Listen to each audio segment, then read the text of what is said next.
I'm going to show you how you can use the PayPenny app in Europe. Now, if you want to use the PayPenny app, you can see if you go to the actual app here, you can access most of the apps. But if you actually want to use it, you'll need to sign up first. So for example, if I want to do a wallet transfer, it'll prompt me to log in or sign up. If you want to log in or sign up, just select the country. So if you're from Europe, just pick any one of your European countries here, like Denmark, Estonia, Finland, France, Germany, Greece, things like that.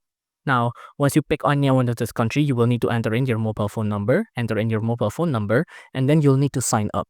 Now, once you sign up with any one of your global country from whatever Europe country you are, you will have to continue to agree to the terms of service and policy. Make sure to read these fine prints as well. Read this if you'd like.